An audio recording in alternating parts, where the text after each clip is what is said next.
Honestly, if somebody wants to get the string pulled, please go and have a look at Lough. It won't be as busy, and there's some massive fish in it. Lough is cracking as well, but if you haven't fished Lough for them triplights, I would go and do it. Hello and welcome to the Ireland on the Fly podcast about the people and places of fly fishing in Ireland. September 30th might be the end of the season for most of our lochs and rivers around the country, but don't forget there's another 2 weeks before it closes on Currane and the Midland lakes. And so for this week's episode we're joined by well-known angler Denis Goulding for his tips and advice on where to fish if you are looking to extend your season into October. Plus he gives us a report on how Ireland fared at the recent home international on the Lake of Menteith in Scotland. And Tom, will you be looking to fish on into October yourself? Oh, yeah, I will, Dara. I actually look forward to it. Some years I would get more days than others. It's dependent on the weather we're going to get. But I do, and I also enjoy it because I get to fish myself because I'm guiding for most of September. So yeah, I do make the journey. I get to most of the Midland lakes. It's about 2.5 hour journey for me.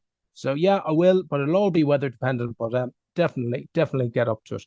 It's well worth it. I didn't realize it was such a big thing actually, because like Denis is saying, and there's some great advice actually from Denis on this, because I wasn't really aware of, you know, the lakes that were there, and that he was saying like pretty much don't go at weekends now because there's such a crowd there. Like that, he says if you can get out during the week, it's fantastic fishing. But it's almost like not a second Mayfly, but an end of season festival almost. Yeah, well, like we said it there, like the 12 days of Christmas, and it's like getting your shopping done before Christmas, because, you know, if let's say Christmas Day is the 13th of October, then the 12th is Christmas Eve, and you can't go shopping after Christmas Eve. So yeah, you got to get it by then. And like a lot of people who would just only fish the Western lakes or the other lakes that end at the 30th would use the opportunity to go and fish the lakes that are open till the 12th. And you know, and he goes through. He does very well. There are a number of them there in that area, but there's probably 4 that come to mind. And fair play to him, he goes through them all and gives you a good handle on what to expect in each one and what you be doing on each one. Yeah, no, it is. There's a lot of good advice in there, and also I suppose it's worth adding as well. I know this episode focuses on kind of the Midland lakes. Currane is open till the 12th as well.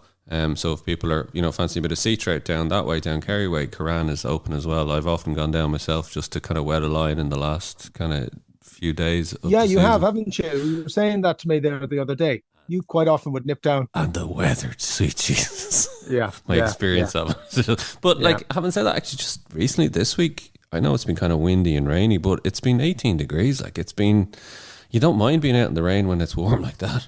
Yeah, you don't. And really, it has been. However, there's a storm coming.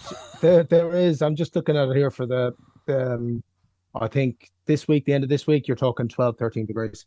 Oh, is it? It's going to drop? Okay. Yeah, it is. Yeah. Back to normal service resumes.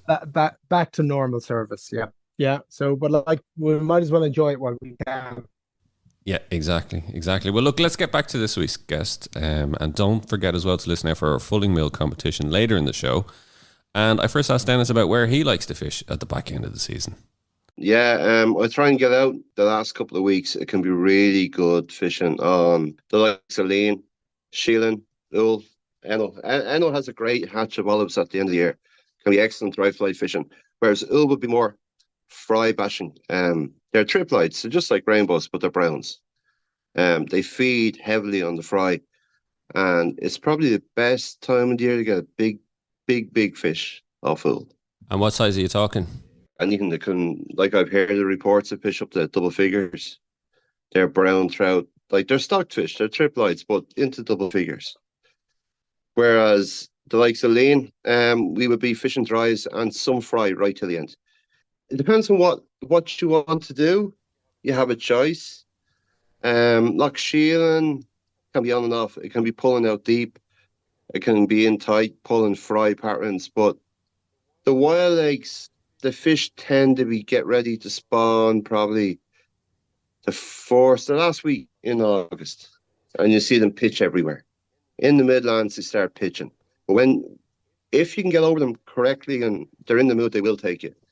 But if I was going for a big fish, I would go to Ull. Like, as we've discussed, the four main lakes really that are open, that are, you know, that are worth going to.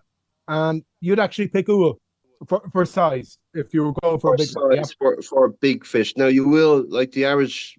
See, shieling is probably the buzzers and the mayfly, and then the big fish are gone. You don't really see the 7, 8s, 9s that you might catch during the mayfly. Whereas Ull, yeah, they're at the heaviest weights at the end of the year. They're just on Ull, they just feed on fry, sticklebacks, Yeah. full of them. Lough Creane, it's dries. Very hard to get a really big fish, except in buzzer time on lean. No, you're talking 7, 8 pound, like sort of class of fish, which is a big fish out that lake. Mm. We've all hooked big fish on it, but like, I mean, honestly, 7, 8 pound is probably you're pushing once you go over that. Yeah, it seems to be. I'd agree with you totally there. I'd agree with you totally there. But the nice thing about that, and probably the one that I had the most experience with on, call it the 12 days of Christmas or whatever you want to call it, the 12 days of Christmas. But I have fished lean quite a bit, and I have to say, it does give you a chance to fish dry flies. Always. I will fish dries from start of the season right to the end. Yeah. And you know me, I love my nymphs and all, but dries is just outstanding on that lake. Whereas Ull, it used to be the same when they had the dip light trout in it. Now they have trip light trout, and they do not come to the top. They just don't. They just pack. They're eating machines. They're amazing fish. Like they could be 16 inches long and they could weigh 2.5 pounds. Like, but like these are the fish that the boys in the UK rave about. You know, Graffham, Chew, Rutland, all these massive, beautiful brown. They're stockies. They're triplites. They're what we have in Ull, and we don't have that respect for them, but we should do. They're huge fish. They're massive. Like, you go out there and dries during the olives, you don't know what you're going to hook. Do you think, Dennis, there's a certain snobbery to that kind of because they're stockies? There is. There always has been. Like, I mean, I'm a stocky basher. Everyone knows that. I've no shame. Dennis, please tell us the truth. You know, I love my wild trout fishing, and Tom, you know, I do an awful lot of wild trout fishing. Yeah. But I like to fish for fish. Do you know, I don't like going out on lakes and spending the day hoping to rise 1 or 2 fish. I want to catch fish. So the easiest way to learn how to catch fish is fishing for stockies, because they're more plentiful. And like, there's not much difference between a stocked fish and a wild fish taking an olive, a buzzer. They all feed the same way. But yeah, I will hopefully be out with my dad, Sean, on Ull before it closes to look for a big one. Do they get busy those last few weeks? Like, do people kind of migrate from where it's closed on the 30th to go, right, I'll move here now? It's like Christmas shopping for the lads down the country. They come straight up to the big smoke. I swear to God, you won't see them from one end of the year to the other, and then they just come. Tom Doc, take a bow. It's great. It's great to see them coming back, but it's every year. It's like, I mean, Ull and Lough Creane, you won't get space on it. But it's great. Like, everyone's there. It's great fun. You meet everybody at the end of the year. It's an annual outing. Like, you know that, Tom. Like, I mean, we have the fundraiser there and the ITFFA fundraiser, and everyone comes from the 4 provinces of Ireland to come and just have the crack. But you have it's probably one of the only lakes that you will get proper dry fly fishing that time of the year. Like, you did mention Enel there, but Enel having dry fly fishing is conditional on good olive hatches, which you can get. Now, funny enough, I have fished Enel in October, and the time I was on it did see olives, but it wasn't a great hatch. You know? Yeah. But, yeah, I know what you're saying. You can get good hatches on it. It's areas. Yeah, it's literally you could be 50 yards away from a little bay, you know yourself, and the fish should be going mental in it. With only a few fly going out, it doesn't take very much to bring the fish up this time of the year. If they're not in the spawning mode, like they do on Sheelan, and like, I mean, you go up to Lilliput on Enel, and you'll see maybe 100 fish jumping a day. You won't catch them fish. It's very rare you get. Won't stop you trying, Dennis. No. We will keep going at them. Like, I mean, I'd rather go away from fish like that and try and find some fish that aren't going to be running. Like, it's amazing to see the heads of fish on Sheelan and Enel this time of the year. They're everywhere. You swear there wasn't a fish in it, and all of a sudden they come up. But yeah, dries, it would be lean, and maybe Enel. But you have a chance of a big. Now, I don't like fishing snakes on them legs, but the boys do, and they catch big fish on it. Humonguses, stuff like that. I'd rather fish a pair of boobies. Oh, you're a traditionalist. Do you not like fishing the snakes, no? That's spinning on. I can do it as good as the rest. It's not snobbery or anything. It's just no. Chucking out a snake and old roly-poly and the whole thing stops. Come on, Dennis. Oh, yeah. Whack. Yeah, great fun. But do you not remember the chapter on snakes and a man may fish, no? Jesus, no. It's very popular in Carib, I believe, Tom. Oh, yeah. Well, they have no morals down there. You'd actually do a bit of popping the booby back. Yeah, you can use the boobies. Like the boobies I use there, Fario, sparkler, stuff like that. Sparkler ones, yeah. And then they have the popper fry as well. Yeah. I mean, Fulham will have them as well. I just use Fario. They will come up and take. It's amazing to see a big fish, 4 and 5 pound weight, come up and swallow a fry. It's like swallowing a mayfly. It's the same thing to me. You're imitating what's going on. People go, "What are you using that 3-inch thing for?" My God, do they like them? And actually, I'm with you totally, because the takes on them can be absolutely fantastic. Oh yeah, they just sip them like a dry fly, or they will absolutely crush it. Every fish is different, and the excitement bringing, like, I've seen fish in that lake in Lean. Like, I've hooked 2 doubles, and I know what a double figure fish is. But I've seen fish 8 and 9 pound come to me in the competition and just torn away at the last second. They keep coming and nudging it with their nose, but not actually taking it. Massive big fish. I was going to say, Tom, what's your take on fishing the snakes? No problem. Okay, all right. No problem. There you I go. have no problem. Seriously, yeah.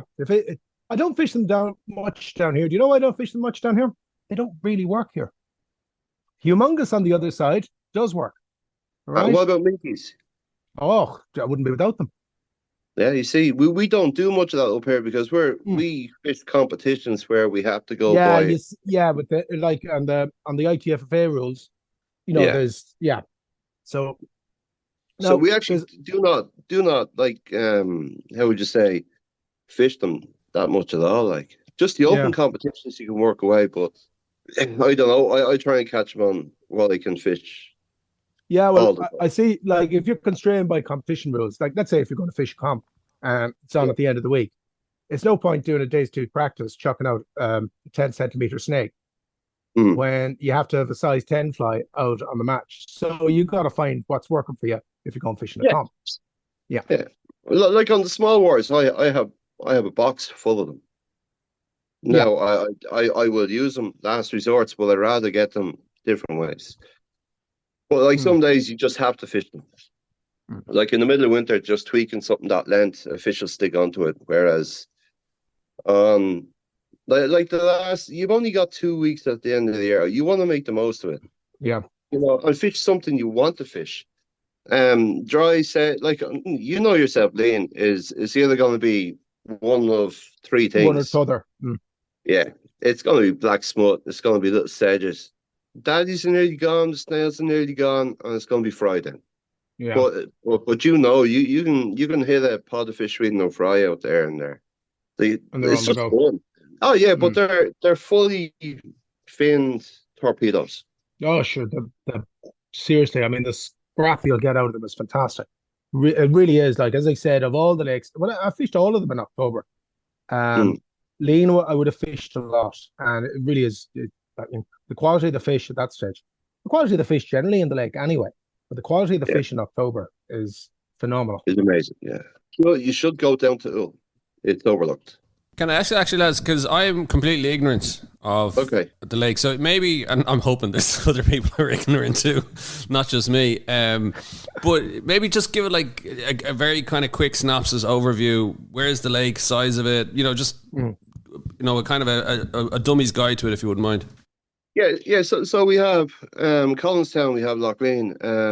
It's, I don't know how many acres it is. It's quite a big lake. Now, the three lakes in particular we're talking about are probably around the same size: Enel, Ull, and Lean. Now, Sheelan could be a little bit bigger, but that's more of a bowl and it's deeper.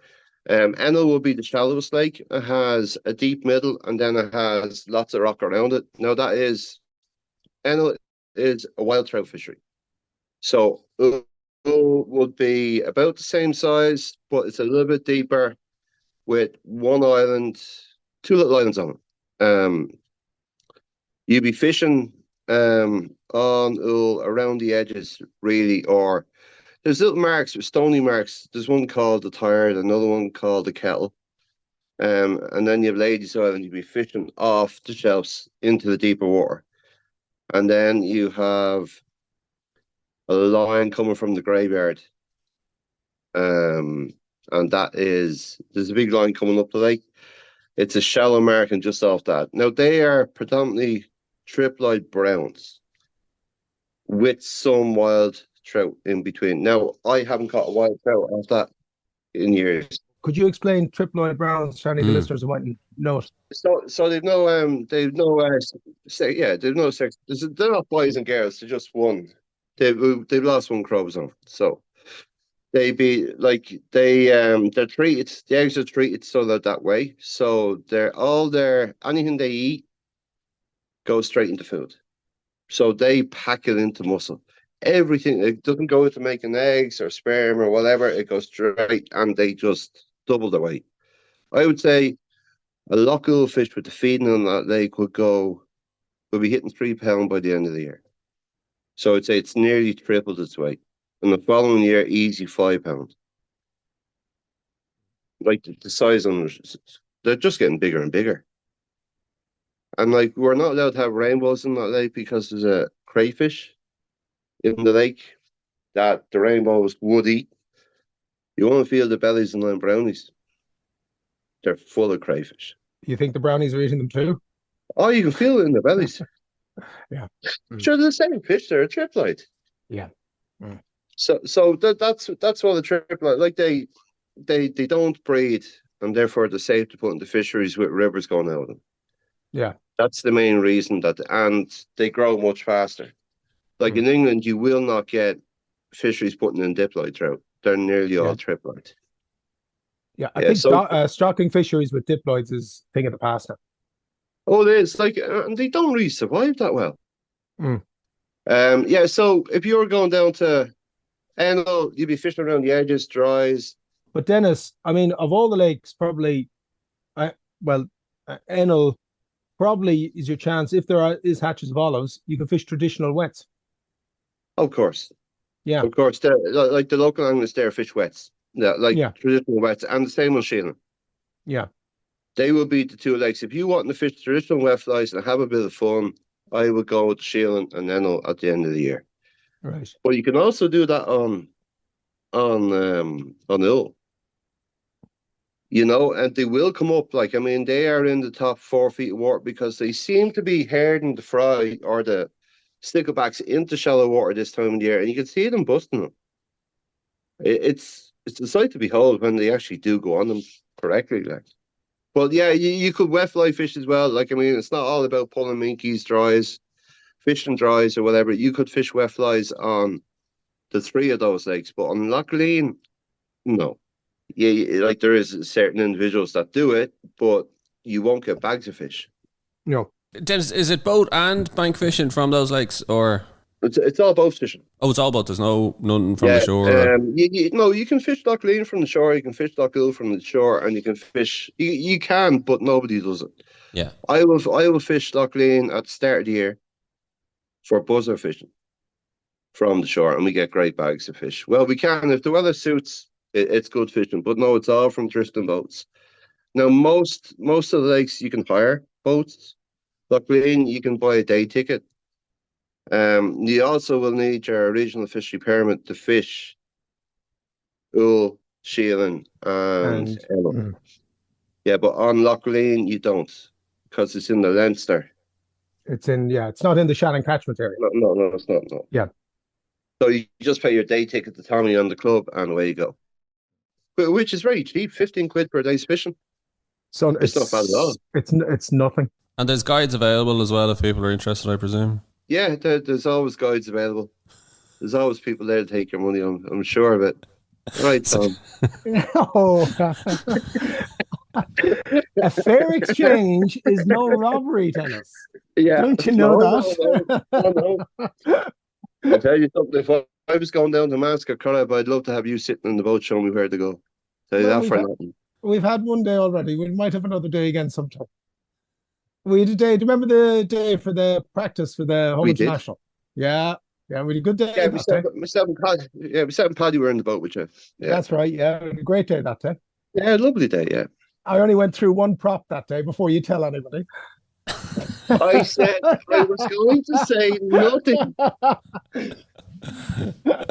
No, flying out in the middle of the lake, bump. Oh, I never hit that before. Yeah, and I'll never hit it again. No. I'm sure that's the way. I mean, if you're not out fishing and you're not getting properly, you're not going to be hitting rocks. Yep. You have to be hitting rocks. So I've hit rocks all over the place. So, like last year in Melbourne, I nearly busted poor Gary's engine, I'd say. Well, as another guest on the show always maintained, Joe Currane always said, "I hate to see a clean prop because that man is afraid to go in where the fish are." It's like a separate kind of festival in its own. Is it like, the way you have Mayfly and everybody goes up to Sheelan or whatever, Corrib? This end of season it's a buzz for people to be heading out. Like, well, it's always there for them, and now since it's been opened a fair few years now, they seem to just come and have a group that will come for them few days. So yeah, you're 100% right. It's the last outing of the year. They can stay in Collintown or they can stay in Mullingar and they can go for drinks and they can have a good meal. It's the last hurrah. Like, I mean, it's good and the weather's good. Fishing is excellent. Like, yeah, that is the one drawback. Is a couple of times you can get a really bad start of October, and that really does put the kibosh on it.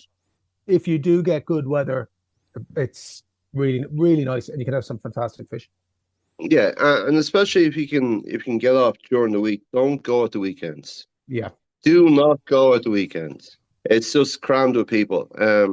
Like as you know, I work shift work, so I'm lucky enough to get off during the week. But I always take a couple of days off just to fish a couple of the competitions at the end of the year, and there could be 80 people or 100 people in the competition. Like whereas, in July you might get 40 out. And there'll be 2 or 3 different competitions going on at the one time on the 3 lakes. Would you try and fish all 3, Dennis, before the season ends? I have. Or would you concentrate on where is fishing best and stick to that? No. Like, I mean, I know it's a glorious lake. The fish are highly prized off it. Now, there's a lot of fish in it, but they're very hard to catch. And I love fishing that, sentimental reasons. I just love fishing that one. Oh, yeah, when Jack and Paddy were there, I always used to fish the end of it. They used to rent the boats out to us on the shores of Lough. Sadly, they both apart. But yeah, that's a brilliant lake. I fished. There is a competition at the end of the year between Ull, Enel, and it used to be Derrybara, but I don't think they go out in Derrybara that much anymore. But we have a competition for the 2 lakes. Lean is different. The last one is probably the Pairs, which is on this weekend, and then we have the fundraiser after that one. Yeah. So unfortunately, I got called into work on Saturday night this week, so not good. Not good at all. Yeah. Not good at all. Maybe you could tell me. Why do certain lakes go until the 12th? Traditionally, most of the lakes were open until the 12th. Sometimes the 15th. Yeah. And I fell down a rabbit hole last year trying to research a book for a book club, and I got All into right. fishery legislation from the 1850s. Wow. And at one stage, a lot of the lakes were open to. Listen. I want to do a podcast of this. You'd be doing that on your own, Tom. You'd be doing that on your own. Okay.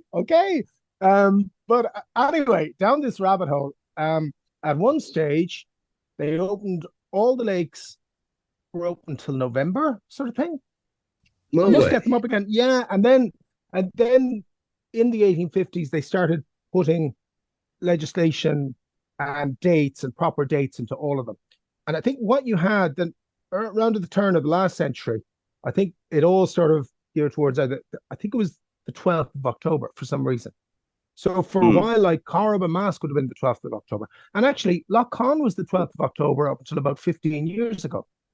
That's correct. I think it's even less than that. Yeah, it might even be less than that. Yeah. Yeah, because I went down a couple of times. Yeah. And then they started coming to us because of that. Yeah. So what they did was, it was actually probably the Western fish and a lot of other fisheries that pulled it back to the 30th. Why? To protect fish. You've got to remember, this was done at a time where there was no such thing as catch and release.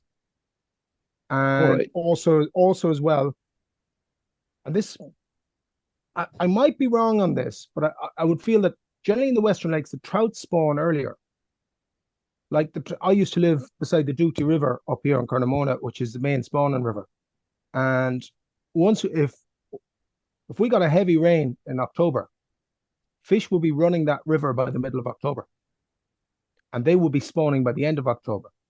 Whereas I know in a lot of the midland lakes, they tend to be that bit later. And also, funnily enough, on the eastern side of Lough Corrib, the Cross River and the Black River, they tend to spawn out at the end of November. All right. I would imagine that it was in fisheries where the trout spawned earlier that there was pressure put on, because at that time every fish caught was chapped on the head, and it was all legal methods and everything. So it was put in to protect spawning fish. Now that's just me. I can't say that for certain. But that's your synopsis of it. Yeah. No, it seems to be a good call, but like on Lough Conn, I'd say them fish start moving from August, start running. Yeah, August, September. Yeah, and they do run, but with the Duty River, I actually saw fish spawning in numbers. Probably, I think it was the October the 17th one year. Before I lived in Dures, I lived up in the Crimlin Valley. I lived up there for about 8 years, and the river just went right by my house. This was right up in the foot of the hills, and so I used to be able to watch them all the time. And one year it was October the 17th. So if it was the 12th, like fish were actually spawning 5 days after the season closed. Yeah.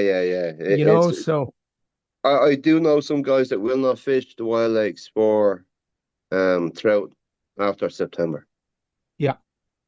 Yeah, lads from Mullingar will not do it. Like they just, the rods used to go down. Now I don't know whether they will come out for the rainbows, or the strip lights and all, but they used to just put the rods down. Yep, put them down. So I think that's why, and that's why you have a discrepancy throughout it. But I will get my way, and we will have this podcast on 1850 subcommittee in the House of Commons on fisheries legislation. I'm telling you, it is riveting, absolutely riveting. I'm telling you. Jeez, I thought I was bad with my history obsession, but Jesus, that's the rabbit hole of all rabbit holes now. In fairness, Tom, like if that was took me 2 days to dig myself out. Turn that into a YouTube, and now I tell you, the geeky going there. Yeah, wow. I tell you, never thought I'd hear that from you. There you have it. You see, once you get onto a podcast, all these things suddenly come to the surface. I've heard a niche now, but that's that's taken it to another level. We have a huge following, me and my friend.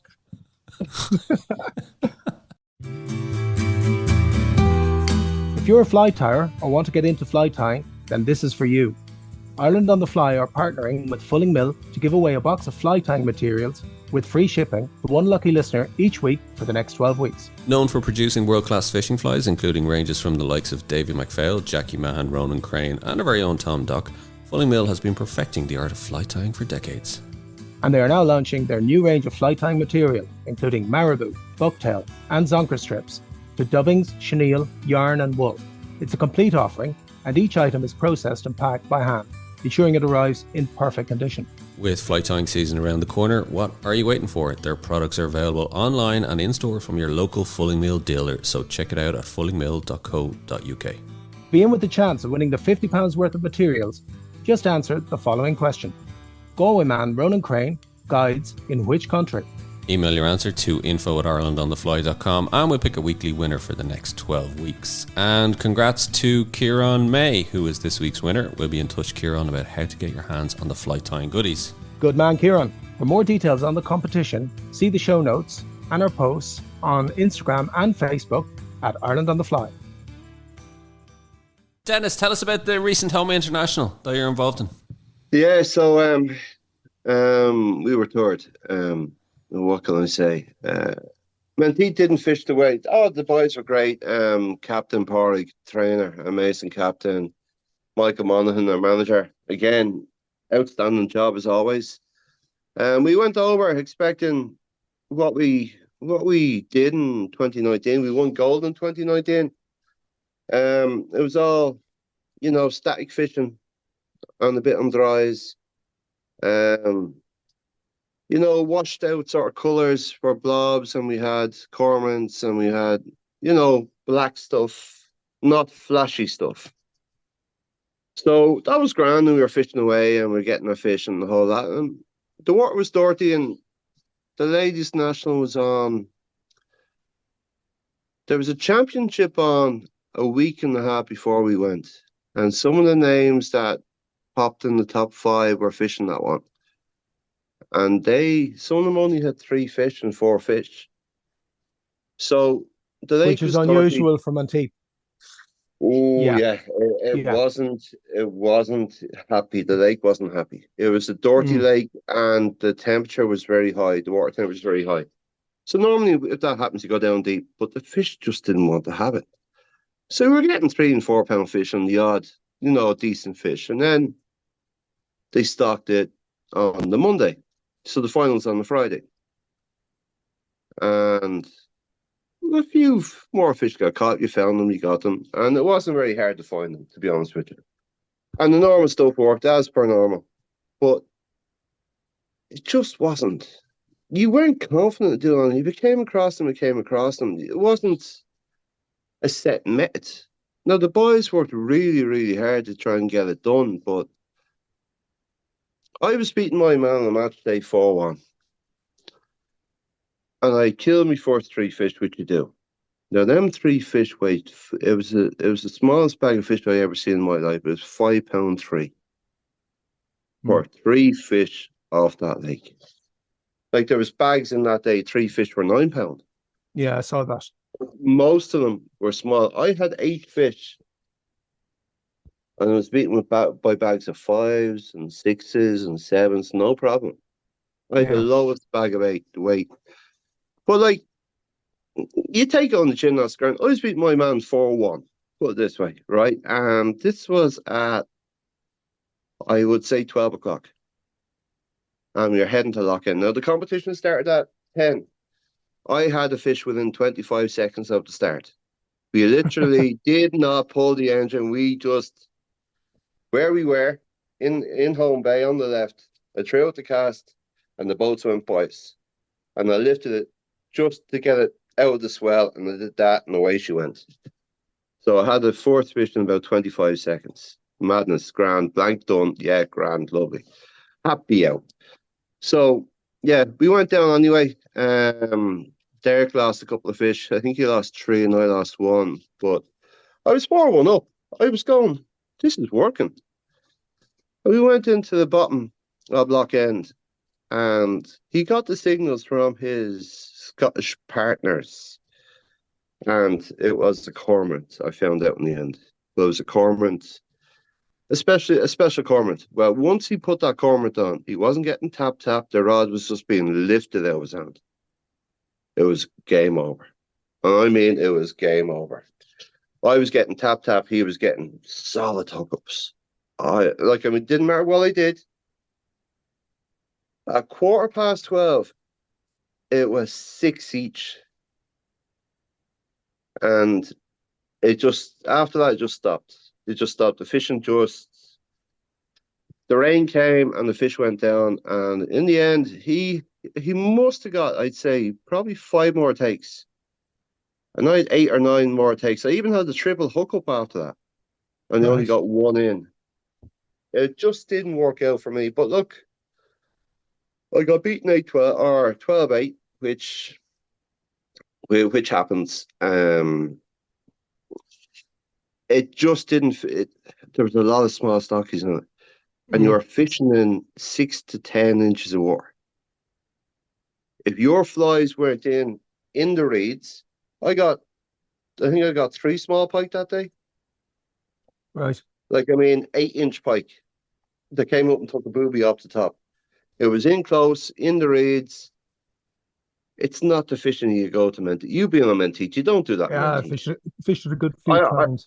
To be honest with you, I think they put in a lot more fish than we know about. Yeah.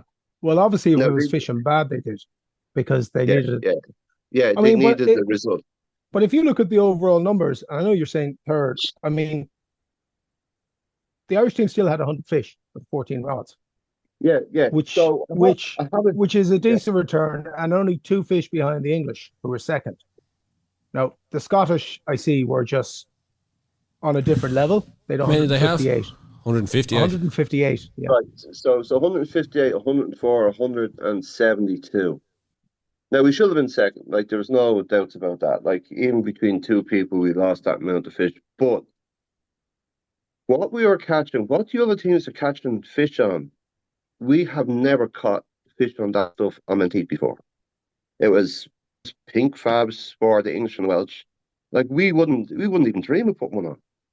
It's just because you just don't fish on that lake. Colours do not work on that lake come match day. So it just seemed that there was a lot more small stocked fish on the lake. But look, you learn. Just what you're saying to me there, it's with colours working, it sounds like there were a lot of fresh stockies. Because generally, fresh stockies get attracted to bright colours and quickly enough revert back to the paler stuff and the slower stuff. That's what it was. That's what it was. And that's fine. That's grand, whatever. But, fresh stockies would go in on Monday and they'd be off the colours by Thursday. They wouldn't be taking them, but they were there and they were taken. Look, it was a lovely, the hotel. We stayed in the King Robert. It was a lovely hotel. Food was good. You travelled up and down each day in the bus. Yeah, it was a good international. It was just a strange result. We were hoping to get a gold. I know they're very hard to come across when we go away, but it was there. But I've been on more experienced teams, and I don't think we would have done any better, put it that way, because we were set up wrong, as in mentally set up from previous trips. Yeah, I get what you mean. What you're talking about, the tactics that work beforehand and that you could fall back on, just didn't seem to work this time. Have you ever been on Menteith and you continuously figure eight all the way back to the boat at half speed? You would if you didn't want to catch anything. Yeah. There you go. Yeah, and that's like a hammer in the head for me. Going, what? Yeah, if you could nearly push the fly the other way on Menteith is normally the way. Correct, Tom. Do you know what I mean? I'm watching this and going, what's going on here? No, watch them on the Thursday do it. Casting, sitting with the engine on the reeds and casting into 6-8 inches of water, 20 feet away from you, along the bank, and pulling one after the other. And I'm going, that's not right. I suppose they did have to stock it because otherwise it would have been a bad result for the lake. But, the Irish seem to do better when it's harder, and you know that. when there's a lot of stocked fish in the lake, we're not used to that number. Well, the kids are now, but we're not. Yeah. Although, I mean, that said, still 100 fish on fresh stockies. Yeah. Well ahead of Wales. You're 30 fish ahead of Wales. Yeah. And just unfortunate to be 2 fish behind England. Yeah. No, we were 4 fish behind them, and Was it 4? Excuse me. Yeah. We were 10 pound behind them. Now the Scottish team fished out of their skins for 158 fish. They really fished really well. You can't take it away from them. They fished amazingly. They adapted to whatever was going on, and they did the job. And amazing result, like. Ronnie there with 20 fish for 40 pounds, 4.5 ounces. That's the second one. He won it on the second one, trouts. yeah. He won it on trouts the year I was like last year. He won it. He won it on trouts last year, and he won it again. 2 on the trot, like. Scott Aiken at 20 as well, and another man, and featured on one of our podcasts. Fair play to Darren Maguire at 19. Good man, top Darren. Irish, top Irish rod. As I was saying to you, an Irish team to get 100 fish and fresh stockies, it's the right direction, Dennis. Yeah, I know you wanted gold, and I know from the last time you were there that Ireland did win gold in it, and I'm with you on that. But listen, before you go, Dennis, now you've been on the show before. We asked you your most memorable fish, but what we would like to ask you, what has been your most memorable fish of 2023 on the fly? That's an easy one. Oh, good. It's an easy one. It was on Lough Sheelan, the place I call my home for about 8-9 days a year. And flat calm, bright sunshine, not a boat out. John Mulvaney came out. John was out in the bay. I went down one side of him and I had 2 fish over 7. Went down the other side of him, I had a 6 and an 8. And then after about an hour, I just got this little tap. I just pulled nice and easy into him. Fish took off and then just went out into the deep water and stopped. Took me 5 or 6 minutes to get him to the boat, and it was like just a gold bar coming up out of the water. Went around the boat, just kept him nice, broad doubled, and let him go around the boat and just lifted him up, put the net underneath him. Pull him on the measuring stick, and then weighed him. 9.4 pounds. Yeah, beautiful golden fish. It was one of the real golden fish from Sheelan.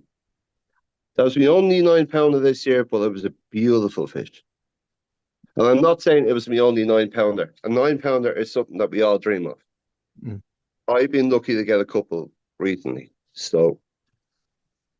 It was a magic fish. It was just a colour, and and he went back as easy as he came to the boat. You know what I mean? He was fine going back, and there was no bullshit, and just I really enjoyed that.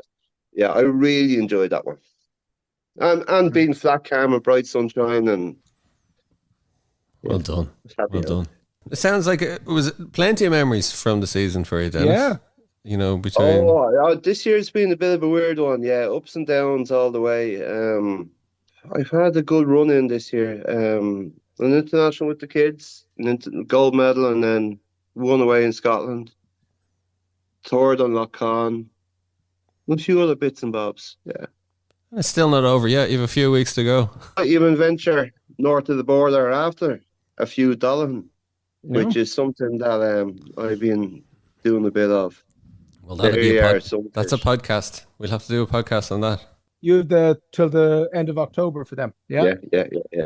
I'll be going from one to the other, and then back to the stock breaks then. Fair right. play to you are right. You have a sauce, man. Fair play to you. Why not? Like, I mean, if you can do it, do it.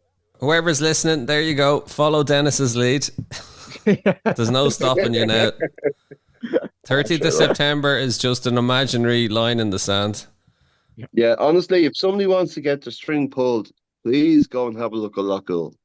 It won't be as busy, and there's some massive fish in it. Lough Lean is cracking as well, but if you haven't fished Lough for them triplights, I would go and do it. hopefully we might hear a few stories from people who did get out. Denis Goulding, thanks a million for joining us again, and tight lines for, I was going to say the next few weeks, but actually it could be next few months. Actually, it's just blends into one, like, for you, isn't it? Until I see you next time. Exactly. Thanks very much, Darren. Thanks, Tom. Our thanks to Denis Goulding for joining us on the show. Don't forget to rate, review and follow the Ireland on the Fly podcast on Apple, Spotify or wherever you get your podcasts from. Plus you can keep up to date on IrelandOnTheFly.com as well as on Instagram, and myself and Tom will be back with another episode about the people and places of fly fishing in Ireland.